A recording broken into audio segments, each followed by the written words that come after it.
మంచిది. దేవుని వాక్యములో నుండి లూకా సువార్త 22వ అధ్యాయము 39వ వచనము నుండి 46వ వచనము వరకు మనము చదువుకుందాం. తర్వాత ఆయన బయలుదేరి తన వాడుక చొప్పున ఒలీవల కొండకు వెళ్ళగా శిష్యులను ఆయన వెంట వెళ్ళిరి. ఆ చోటు చేరి ఆయన వారితో, మీరు శోధనలో ప్రవేశించకుండానట్లు ప్రార్థన చేయుడని చెప్పి వారి యొద్ద నుండి రాతివేత దూరము వెళ్ళి మోకాళ్ళుని, తండ్రి, ఈ గిన్నె నా యొద్ద నుండి తొలగించుటకు నీ చిత్తమైతే తొలగించుము, అయినను నా ఇష్టము కాదు, నీ చిత్తమే సిద్ధించునుగాక అని ప్రార్థించెను. అప్పుడు పరలోకము నుండి ఒక దూత ఆయనకు కనబడి ఆయనను బలపరచెను. ఆయన వేదనపడి మరింత ఆతురముగా ప్రార్థన చేయగా ఆయన చెమట నేలపడుచున్న గొప్ప రక్త బిందువుల వలె ఆయను. ఆయన ప్రార్థన చాలించి లేచి తన శిష్యులద్దకు వచ్చి, వారు దుఃఖము చేత నిద్రించుంట చూచి, మీరెందుకు నిద్రించుచున్నారు? శోధనలో ప్రవేశించకుండానట్లు లేచి ప్రార్థన చేయడని వారితో చెప్పెను. మనము చదివిన ఈ వాక్య భాగమునందు ప్రభు అయిన యేసు ప్రార్థించుచుండగా అనే మాట మనకు కనబడుతూ ఉంది. అది లేక ప్రార్థన చేయగా అనేటువంటి మాట. ఆ మాట 44వ వచనంలో వ్రాయబడింది. ఆయన వేదనపడి మరింత ఆతురముగా ప్రార్థన చేయగా అని. ప్రభువు యొక్క ప్రార్థనతో ప్రారంభమయ్యి ప్రార్థన చేయుచుండగా అనే విషయాన్ని, ఆ మాటను పట్టుకొని మనము ధ్యానము చేస్తూ ఉన్నాం. ఇది ప్రభువు యొక్క ప్రార్థన. ఆయన ప్రార్థన చేయుచుండగా జరిగిన సంఘటన. ఆయన ప్రార్థన చేయుచుండగా జరిగిన ఒక సంఘటనను మొట్టమొదటి దినమునందే చూసాం. అదేమిటనగా ఆకాశము తెరవబడుట అనే విషయాన్ని. అని ఇక్కడ ఆయన ప్రార్థన చేయగా ఆయన శరీరములో నుండి స్రవించిన చెమట రక్త బిందువుల వలె ఆయను. నేలన పడుచున్న గొప్ప రక్త బిందువుల వలె ఆయను అని వ్రాయబడి ఉంది. ఇది ప్రభు యొక్క ప్రార్థన జీవితాన్ని గూర్చి లూకా సువార్తికుడు వ్రాసిన మాట. ఆ మాటకొస్తే మన ప్రభు యొక్క ప్రార్థనా జీవితాన్ని గూర్చి ఈ లూకా సువార్తికుడే ఎక్కువగా వ్రాసాడు. లూకా సువార్త 3వ అధ్యాయము 21వ వచనములో మన ప్రభు బహిరంగ ప్రార్థన యొక్క ప్రారంభమును గూర్చి ఆయనే ఆ సంగతిని వ్రాసాడు. 5వ అధ్యాయం 16వ వచనములో కూడా మరి ప్రభు ప్రార్థించిన సంగతిని ఈ లూకా సువార్తికుడే వ్రాసాడు.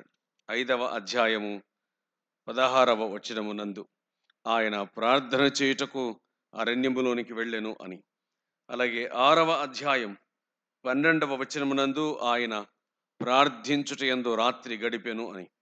9వ అధ్యాయము 18వ వచనములో కూడా ఆయన ఒక చోట ప్రార్థన చేయుచు ఉండగా ఆయన శిష్యులు ఆయన యొద్ద ఉండిరి అనే మాట వ్రాయబడింది. అలాగే మరి 9వ అధ్యాయము 29వ వచనములో ఆయన ప్రార్థన చేయుచుండగా అని. ఆ తదుపరి 11వ అధ్యాయం 1వ వచనమునందు కూడా ఆయన ప్రార్థన చేయుచుండెను అని మాటలు. ఇలాగున లూకా సువార్తికుడు ఎక్కువ శాతము మన ప్రభువైన యేసుక్రీస్తు యొక్క ప్రార్థనను గుర్చిన సంగతులను వ్రాసిన విషయాన్ని మనము జ్ఞాపకం చేసుకొని ఉన్నాం. 22వ అధ్యాయము లూకాసు సువార్తలో ఆయనే ప్రభు యొక్క భూమి మీద ప్రభు యొక్క చిట్ట చివరి ప్రార్థన, సిలువలో చేసిన ప్రార్థన కాదు కానీ ఈ భూమి మీద ఆయన మోకాళ్ళుని చిట్ట చివరిగా చేసినటువంటి ప్రార్థనను ప్రస్తావించినాడు. ఇది అన్ని ప్రార్థనల కంటే భిన్నమైన ప్రార్థన. అలాగే అన్ని ప్రార్థన పరిస్థితుల కంటే భిన్నమైన ప్రార్థన. అలాగే అన్ని పరిస్థితుల్లో ఆయన చేసిన ప్రార్థన అనుభవము కంటే భిన్నమైనటువంటి ప్రార్థన. ఆయన ఎన్నిసార్లు ప్రార్థన చేసినప్పటికీ కూడా ఈ ప్రత్యేకమైన మాట వ్రాయబడలేదు. అదేంటంటే ఆయన ప్రార్థన చేస్తూ ఉంటే ఆయన చెమట రక్త బిందువుల వలె ఆయన అనేది వ్రాయబడలేదు. పైగా ఆయన ప్రార్థన చేయుచు ఉన్నప్పుడు చాలా ఆత్రముగా ప్రార్థన చేశాడు అనేటువంటి మాట ఇంతకుముందు అన్నడు వ్రాయబడలేదు. కనుక ఈ ప్రార్థన ప్రభు చేసిన చిట్ట చివరి ప్రార్థన. భూమి మీద ఆయన చేసిన ఈ ప్రార్థన చాలా భారముతో కూడిన ప్రార్థనగా మనకు కనబడుతుంది. అది ఇందులో భౌతికమైన సంగతులు కూడా ఇన్వాల్వ్ అయి ఉన్నాయి, మిళితమై ఉన్నట్లుగా కనబడుతుంది. ప్రభు తన సమయమును ఎరిగినవాడు. అందుచేత ఆయన శిష్యులు ఒలివ కొండకు వెళ్ళారు. ఆయన అక్కడికి వెళ్ళిన తర్వాత మీరు ప్రార్థన చెయ్యండి అని తన శిష్యులతో చెప్పాడు.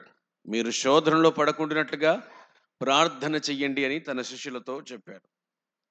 తాను వెళ్ళి రాతివేత దూరం వెళ్ళి ఆయన మోకాలుని ప్రార్థన చేశాడు. తండ్రి, నీ చిత్తమైతే పాత్ర నా యొద్ద నుండి తొలగించుము, అయినను నా చిత్తము కాదు నీ చిత్తమే సిద్ధించునుగాక అని ఆయన ప్రార్థించాడు. ఆయన చేసిన ప్రార్థన నీ చిత్తమైతే తొలగించుము అన్నాడు. ప్రభువును అలాగే ఆయన మాట్లాడిన మాటలను రెండు కోణాలలో మనం చూడాలి.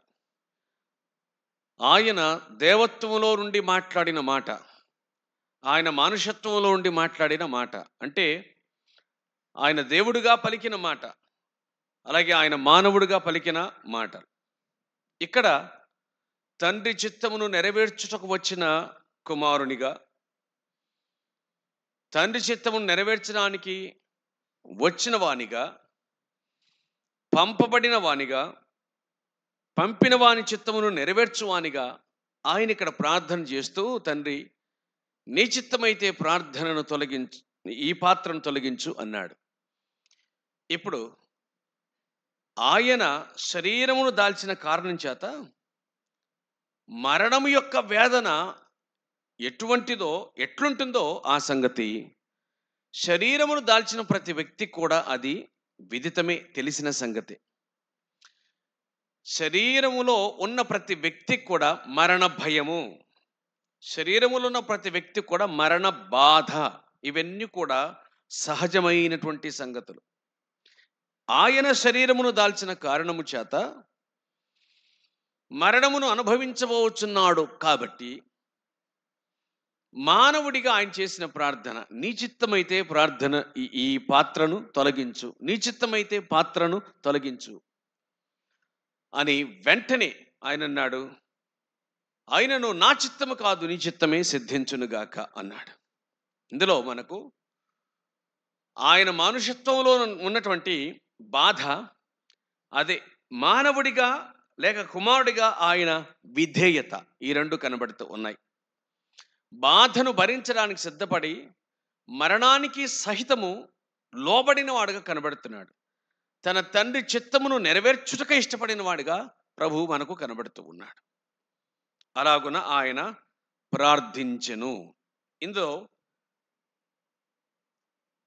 పరలోకము నుండి ఆయన అట్లా ప్రార్థించగా పరలోకము నుండి ఒక దూత ఆయనకు కనబడి ఆయనను బలపరచెను. ఒక దూత చేత బలపరచబడినాడా? ప్రభు ఒక దూత చేత బలపరచబడ్డా అంటే ఆయన దూతల కంటే తను తాను తగ్గించుకున్నాడు.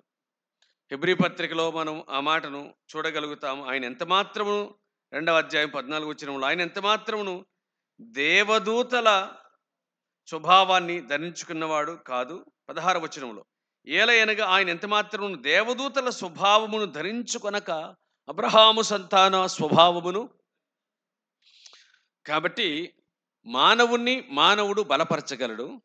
మానవుడి కంటే మించి ఎక్కువగా దూత బలపరచగలడు. కాబట్టి ఆ సమయమునందు ఆయనకు అవసరమైనటువంటి ఆదరణ శిష్యుల నుంచి లభించలేదు. వాళ్ళు ఏం చేస్తున్నారు? ప్రార్థన చేయమంటే నిద్రపోతూ ఉన్నారు. ప్రార్థన చేయమంటే నిద్రపోతూ ఉన్నారు. వారి కన్నులు దుఃఖం చేత భారంగా ఉన్నాయి. కాబట్టి వారు ఆయనతో కలిసి ప్రార్థించలేకపోయారు. ఆయన రాతివేత దూరం వెళ్ళి ప్రార్థించాడు. ఆయనతో వెళ్ళి వీరు ప్రార్థించలేకపోయారు. పోని ఉన్న చోటనైనా ప్రార్థించారా అంటే, ప్రార్థించడం అనగా ఆయనకు తోడుగా, ఆయనకు సపోర్ట్గా, బలముగా, అదే ప్రార్థన. ఆయన ప్రార్థించుచున్నాడు, ఆయనకు తోడుగా లేక బలముగా వీరు కూడా ప్రార్థించి ఉంటే బాగుండేది. కాదు, నిద్రపోవచ్చు ఉన్నారు. తమ ప్రభువు తమతో కూడా ఉండబోచున్నటువంటి చిట్ట చివరి గడి అది. తమ ప్రభువు తమతో కూడా ఉండబోతున్నటువంటి చిట్ట చివరి గడి అది. ఆ రాత్రి వేళ ఆయన చాలా సుదీర్ఘంగా వారితో మాట్లాడాడు. వారికి సంగతులను చెప్పాడు. వారి పాదాలను కడిగాడు. విషయాలన్నిటి కూడా తెలియజేశాడు. పరిశుద్ధాత్మ వాగ్దానాన్ని అనుగ్రహించాడు. ఈ విషయాలన్నీ ఆయన చెప్పిన తర్వాత మన ప్రభు మాతో కూడా ఒక్కరోజు ఉండబోవచ్చు ఉన్నాడు. కాబట్టి ఏ విధం చేతనైనా సరే ఈ రాత్రి వేళ ఎంత నిద్రనైనా తట్టుకొని ఆయనతో సహవాసం చేసి ఆయన కొరకు ప్రార్థించాలి అనేటువంటి ఆలోచన వారిలో లేకుండా పోయింది. కనుక ఇక వారేం బలపరుస్తారు ఆయనను? అంచేత పరలోకం నుండి ఒక దూత వచ్చి ఆయనను బలపరచెను అనేటువంటి మాటను మనం చూడగలుగుతూ ఉన్నాం.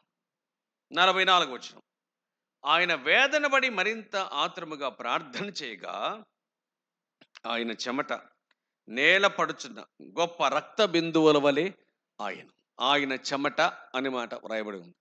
ప్రభువు ప్రార్థించుచు ఉండగా ఆయన చెమట. పైన ఏమనింది? ఆత్రముగా ప్రార్థన చేయగా అనే మాట కనబడుతుంది. ఆయన వేదన పడి మరింత ఆత్రముగా ప్రార్థన చేయగా, వేదనను అనుభవించి ఆత్రముగా ప్రార్థన చేయగా, ఆయన ప్రార్థనలో మనకు వేదన ఇది కనబడుతుంది. ఆయన ఏమని ప్రార్థించాడో ఆ సంగతి మనం ఎరుగము. కానీ ఒక్క మాట మాత్రం అది మనం గ్రహించగలుగుతూ ఉన్నాం. నీ చిత్తమైతే పాత్రను తొలగించు, అయినను నా చిత్తము కాదు నీ చిత్తమే సిద్ధించును గాక అని ఆ ఒక్క మాట మనకు వినిపిస్తూ ఉంది. వేదన పడి ఆయన ప్రార్థించెను అనే మాట వ్రాయబడి ఉంది. ఎంతగా వేదనను ఆయన అనుభవించాడు.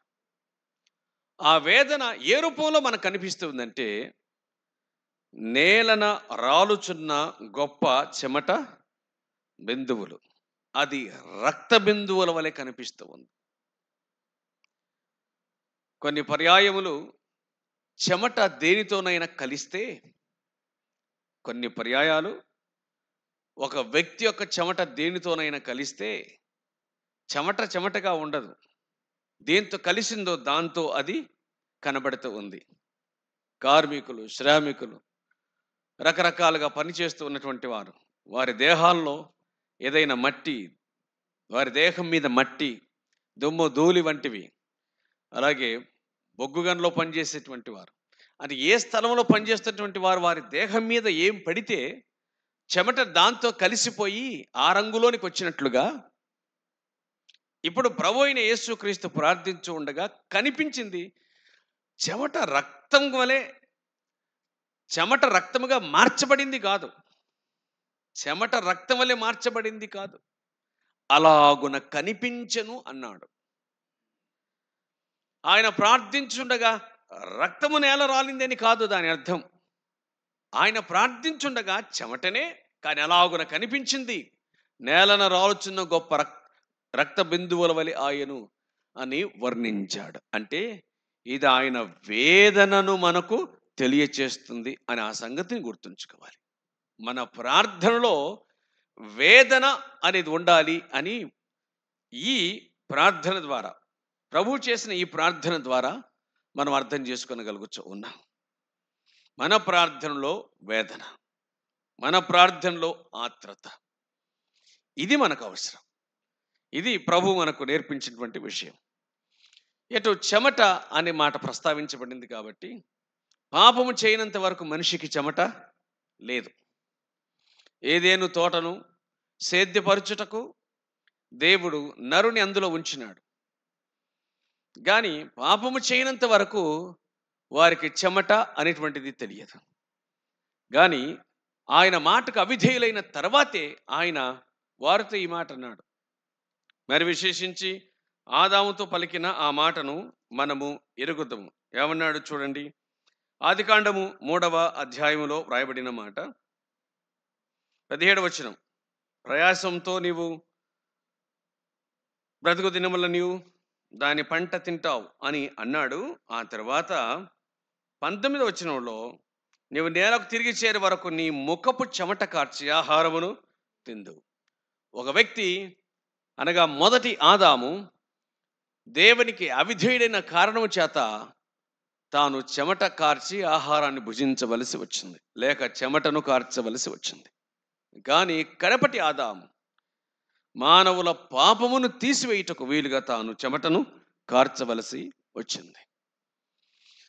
ఇది శాపమును తొలగించడానికి ప్రభు అనుభవించేటువంటి వేదన. అది పాపము వలన కలిగిన వేదన.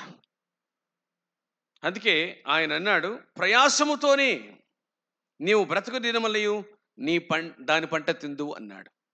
నీకోసం నేల శపించబడింది కాబట్టి ప్రయాసముతో నువ్వు కష్టపడి చెమట కార్చి బ్రతుకు దినములన్నీ నీవు ఆహారాన్ని తింటావు అని అన్నాడు.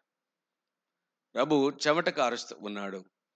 మానవ పాపమును, శాపమును, పాపం వలన కలిగిన శాపాన్ని తొలగించడానికి ఆ ప్రభు ఆయన కూడా వేదనను అనుభవించుచు చెమటను కార్చుచు ఉన్నాడు. ప్రభు ప్రార్థన చెయ్యొచ్చు ఉండగా ఆ ప్రార్థనలో మనకు కనిపించిన వేదన, బాధ ఎటువంటిది అంటే గొప్ప రక్త బిందువుల వంటిదిగా కనిపించింది. ఆయన ఎటువంటి వాడు అయ్యాడంటే ఆయన వేదనలను, శ్రమలను అనుభవించిన వానిగా చూస్తాం. 53వ అధ్యాయం యెషయా గ్రంథమంతా కూడా అదే. మన ప్రభు మన కోసం అనుభవించినటువంటి శ్రమలు, బాధలను గూర్చి తెలియజేసేటువంటి గ్రంథం లేక అధ్యాయము యెషయా గ్రంథం 53వ అధ్యాయం. కనుక మన ప్రభు యొక్క ప్రార్థనలో మనకు కనిపిస్తున్నటువంటి సంగతి, సత్యం ఏమిటి అని అనగా ఆయన ప్రార్థన చేయిచు ఉండగా మరి బాధను అనుభవించాడు. అలాగే ఆ తర్వాత మనము చూస్తే ఆయన ప్రార్థన చాలించి లేచి తన శిష్యుల వద్దకు వచ్చి 45వ వచనం, వారు దుఃఖము చేత నిద్రించుట చూచి. ఇక్కడ వేదన, దుఃఖము అనే మాటలు కనిపిస్తున్నాయి కదా. వేదన కలిగిన ఆయన ప్రార్థన చేస్తూ ఉంటే దుఃఖము కలిగిన వీరేం చేస్తున్నారు? నిద్రించుచున్నారు అని వ్రాయబడి ఉంది. వారు కూడా ప్రార్థించి ఉంటే ఎంత బలం ఉండేది, వారు కూడా ప్రార్థించి ఉంటే ఎంత ఏకీభావం ఉండేది.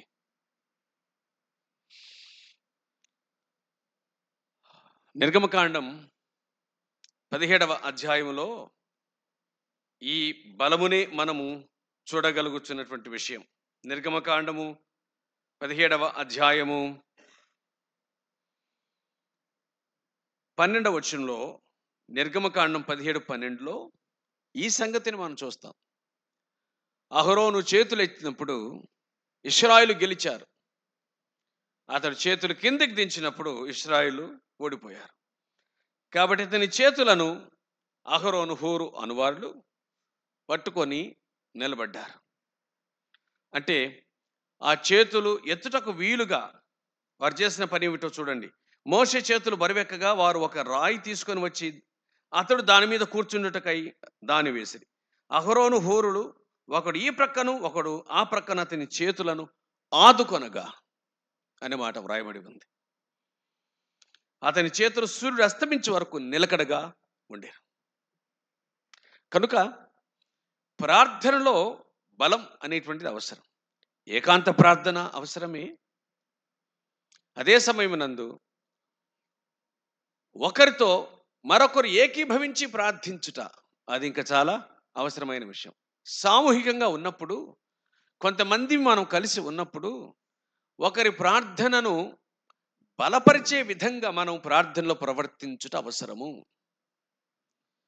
మనము గుంపులో సమాజంలో ఉన్నప్పుడు ఒంటరి ప్రార్థన వలె ఉండకుండా, మనము సమాజంలో ప్రార్థించుతున్నప్పుడు మనము చేయుచున్నటువంటి ప్రార్థన ఇతరుల చేత బలపరచబడాలి. వారు అతని చేతులను ఆదుకొనేది అహరోనులు హూరు అనివారు. కాబట్టి ఇక్కడ ముగ్గురిని మనం చూస్తూ ఉన్నాం. ఎక్కడ ఇద్దరు ముగ్గురు నా నామమున ఏకీభవిస్తారు వారి మధ్య నేను ఉంటాను. కాబట్టి ప్రార్థన ఏకీభావం అనే సంగతిని గుర్తుంచుకోవాలి. ఇక్కడ ఎవరి ప్రార్థన వారిది అన్నట్లుగా ఉండకుండా, ఒకరి ప్రార్థన మనం వింటూ ఆ ప్రార్థనలో ఏకీభావాన్ని కలిగి ఉండాలి అనే సంగతిని జ్ఞాపకం చేసుకుందాం. కనుక ప్రియులారా, మన ప్రభు ఆ చిట్ట చివరి దినమున, ఆ చిట్ట చివరి గడియలో ఆయన ఒంటరిగా బాధను అనుభవిస్తూ ఉంటే, ఆయనతో కూడా ఉన్నటువంటి శిష్యులు మాత్రం పట్టనట్లుగా వారు నిద్రించుతూ ఉన్నారు. వారు ఆ తర్వాత దినములలో ఎప్పుడైనా నిద్రపోవచ్చు, కానీ ఆ దినము తప్పితే ప్రభు వారికి ఇంకా దొరకడు. ఎట్లా దొరకడు? మానవ దేహమును దాల్చిన వానిగా దొరకడు. అంత సమీపంగా ఇక ప్రభు ఎన్నడూ వారికి ఉండడు, వారితో కూడా ఉండడు. అంత సమీపంగా ప్రభు వారికి దొరకడు. ఆ గొప్ప అవకాశాన్ని వారు ఆ దినమున పోగొట్టుకున్న వారుగా కనబడుతున్నారు. ఇక్కడ ఇంకొక విషయము మనకు అర్థమవుతుంది. 43వ వచనములో, అప్పుడు పరలోకం నుండి ఒక దూత ఆయనకు అగ్గుపడి ఆయనను బలపరచను అనే మాట ఉంది. అదే శిష్యులే గనక చుట్టూ ఉండి ఉంటే, అదే ఆయన శిష్యులే గనక చుట్టూ ఉండి ఉంటే పరలోకం నుండి దూత దిగి వచ్చి బలపరచవలసిన అవసరము లేదు కదా. ఎందుకంటే ఆయన అన్నాడు, నాతో కూడా నా శ్రమలన్నిట్లు నాతో కూడా ఉండిన వారు మీరే అని ఆయన అన్నాడు. అటువంటప్పుడు దూతతో అవసరమేముంది? కానీ శిష్యుల మధ్య కూడా ఆయన ఒంటరి అయినాడు. ప్రార్థించు వారి మధ్య కూడా ఆయన ఒంటరి అయినాడు. ఇది చాలా విచిత్రమైన సంగతి. తన శిష్యులు తనతో పాటు ఉండి ప్రార్థించవలసిన వారు ప్రార్థించట్లేదు. ఒకడు వెళ్ళిపోయాడు, 11 మంది ఉన్నారు. ఆ 11 మంది ఉన్న ఉపయోగం లేని వాళ్ళు అయ్యారు. ఒకడు విరోధి అయి వెళ్ళిపోయాడు, ఆయనను పట్టుకోవడానికి చూస్తూ ఉన్నాడు. ఉన్నవారు ఆయనతో కూడా ప్రార్థించుట లేదు. సరే, ఈ సంగతులన్నీ మనం చెప్పుకుంటున్నాం, కానీ ఆ తర్వాత వాళ్ళు చాలా గొప్ప ప్రార్థనా పరులు అయ్యారు. వారు ఆయనతో కూడా ఉన్నారు, కానీ ఆయనను సరిగా అర్థం చేసుకోలేదు. వారు ఆయనతో కూడా ఉన్నారు, కానీ ఆయన మీద మరింత భరోసాగా ఉన్నారు. కానీ ఆయన పరమునకు వెళ్ళిన తరువాత ప్రార్థన యొక్క ఆవశ్యకతను వారు గుర్తించగలిగినారు. ఆయన చనిపోయి తిరిగి లేచిన తర్వాత ఆయన లేచిన విషయాన్ని చూచి, ఆ తర్వాత ఆయన చెప్పగా వారు ప్రార్థనా గదిలో, మేడగదిలో ఉండి ప్రార్థించుచు, శిష్యులు ప్రార్థించుచు, పరిశుద్ధాత్మను పొందిన తర్వాత బలముగా ప్రకటించుచు ప్రార్థించుచు, ఇంతకు ముందున్న శిష్యుల వలె కాక చాలా విభిన్నమైన శిష్యులుగా, క్రీస్తుకు నిజమైన శిష్యులుగా వారు కనిపించారు. అపోస్తల కార్యముల గ్రంథం 4వ అధ్యాయం 31వ వచనంలో చూడగా, వారు ప్రార్థించగా వారు కూడి ఉన్న చోటు కంపించెను అనే మాట వ్రాయబడి ఉంది. వారు ప్రార్థించగా వారు కూడి ఉన్న చోటు కంపించెను. ప్రార్థన చేయమంటే నిద్రపోయిన వాళ్ళు తర్వాత కొన్ని నెలలకు మహా అంటే కొన్ని దినాలకి అని చెప్పాలి, వారు కూడి ఉన్న చోట కంపించెను. సరే, ఇట్లాగే అనుకుందాం. కొన్ని వారాల ముందు ప్రార్థన చేయమంటే నిద్రపోయిన వారు ఆ తర్వాత కొన్ని వారాల తర్వాత ప్రార్థిస్తే జరిగిందేమిటి? భూమే కంపించింది, వారు కూడి ఉన్న చోటు కంపించింది.